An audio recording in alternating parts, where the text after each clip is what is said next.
చాలామంది మేము carrot, beetroot juice రోజు తాగుతున్నాము. అయినా కానీ మాకు హిమోగ్లోబిన్ రక్తం పెరగట్లేదని ఫీల్ అవుతుంటారు. కానీ దీని ప్రిపరేషన్ సరిగ్గా చేసుకుంటేనే దాని రిజల్ట్ అనేది సరిగా ఉంటుంది. దీనికోసం ఒక క్యారెట్, బీట్రూట్ చిన్నవి తీసుకొని ఒక చిన్న ఉసిరికాయను కూడా తీసుకోవాలి. మన బాడీలో ఐరన్ మంచిగా అబ్జర్వ్ కావాలంటే విటమిన్ సి కంపల్సరీగా ఉండాలి. విటమిన్ సి అనేది అన్నింటిలో కన్నా ఉసిరికాయలో ఎక్కువగా ఉంటుంది.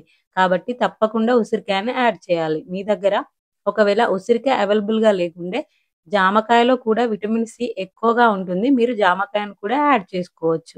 ఈ జ్యూస్ ఆరోగ్యానికి చాలా మంచిదని కొంతమంది రోజు తాగుతా ఉంటారు. రోజు తాగడం అస్సలు మంచిది కాదండి ఆరోగ్యానికి. వారానికి 2, 3 రోజులు తీసుకోండి సరిపోతుంది. ఈ ఇన్ఫర్మేషన్ గనుక మీకు నచ్చినట్లయితే వీడియోకి ఒక లైక్ ఇవ్వడం మర్చిపోకండి. వెళ్ళే ముందు సబ్స్క్రైబ్ కూడా చేసుకోండి. బాయ్.